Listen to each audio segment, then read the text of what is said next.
हमारी आज की कहानी है मेहनत के फल का महत्व। एक नगर में एक प्रतिष्ठित व्यापारी रहते थे जिन्हें बहुत समय बाद एक पुत्र की प्राप्ति हुई थी। उसका नाम चंद्रकांत रखा गया। चंद्रकांत घर में सभी का दुलारा था। अति कठिनाई एवं लंबे समय इंतजार के बाद संतान का सुख मिलने पर घर के प्रत्येक व्यक्ति के मन में व्यापारी के पुत्र चंद्रकांत के प्रति विशेष लाड़ प्यार था, जिसने चंद्रकांत को बहुत बिगाड़ दिया था। घर में किसी भी बात का अभाव नहीं था। चंद्रकांत की मांग से पहले ही उसकी सभी इच्छाएं पूरी कर दी जाती थी। शायद इसी के कारण चंद्रकांत को ना सोने की आदत नहीं थी और न ही मेहनत के महत्व का अभाव था। आभास था चंद्रकांत ने जीवन में कभी अभाव नहीं देखा था, इसलिए उसका नजरिया जीवन के प्रति बहुत अलग था। और वही व्यापारी ने कड़ी मेहनत से अपना व्यापार बनाया था। ढलती उम्र के साथ व्यापारी को अपने कारोबार के प्रति चिंता होने लगी थी। व्यापारी को चंद्रकांत के व्यवहार से प्रत्यक्ष था कि उसके पुत्र को मेहनत के फल का महत्व नहीं पता। उसे आभास हो चुका था कि उसके लाड़ प्यार ने चंद्रकांत को जीवन की वास्तविकता और जीवन में मेहनत के महत्व से बहुत दूर कर दिया है। गहन चिंता के बाद व्यापारी ने निश्चय किया कि वो चंद्रकांत को मेहनत के फल का महत्व स्वयं सिखाएगा, चाहे उसके लिए उसे कठोर ही क्यों न बनना पड़े। व्यापारी ने चंद्रकांत को अपने पास बुलाया और बहुत ही तीखे स्वर में उससे बात की। उसने कहा कि तुम्हारा मेरे परिवार में कोई अस्तित्व नहीं है, तुमने मेरे कारोबार में कोई योगदान नहीं दिया और इसलिए मैं चाहता हूँ कि तुम अपनी मेहनत से धन कमाओ, तभी तुम्हें तुम्हारे धन के मुताबिक 2 वक्त का खाना दिया जाएगा।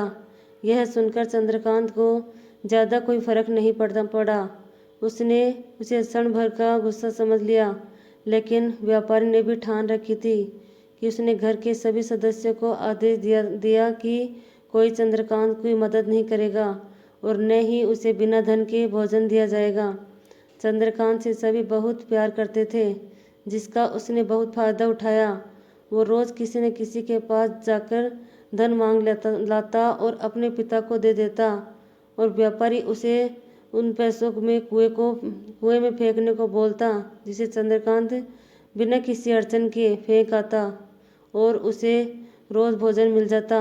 ऐसा कई दिनों तक चलता रहा, लेकिन अब घर के लोगों को रोज़ रोज़ धन देना भारी पड़ने लगा। सभी उसे अपने कन्नी काटने लगे, जिस कारण चंद्रकांत को मिलने वाला धन कम होने लगा और उस धन के हिसाब से उसको भोजन भी कम होने लगा। एक दिन चंद्रकांत को किसी ने धन नहीं दिया और उसे अपनी भूख को शांत करने के लिए गांव में जाकर कार्य करना पड़ा। उस दिन वो बहुत देर से थका हारा व्यापारी के पास पहुंचा और धन देकर भोजन मांगा। रोज के अनुसार व्यापारी ने उसे वो धन कुएं में फेंकने को आदेश दिया, जिसे इस बार चंद्रकांत सहजता से स्वीकार नहीं कर पाया और उसने पलटकर जवाब दिया कि पिताजी, मैं इतनी मेहनत करके पसीना बहाकर इस धन को लाया और आपने मुझे एक क्षण में इसे कुएं में फेंकने को कह दिया। यह सुनकर व्यापारी समझ गया कि आज चंद्रकांत को मेहनत के फल का महत्व समझ आ गया है। व्यापारी भली भांति जानता था कि उसके परिवार वाले चंद्रकांत की मदद कर रहे हैं, तभी चंद्रकांत इतनी आसानी से धन कुएं में डाल आता था। लेकिन उसे पता था कि एक न एक दिन सभी परिवारजन चंद्रकांत से कन्नी काट लेंगे। उस दिन चंद्रकांत के पास कोई विकल्प शेष नहीं होगा। व्यापारी ने चंद्रकांत को गले लगा लिया और अपना सारा कारोबार उसे सौंप दिया। शिक्षा।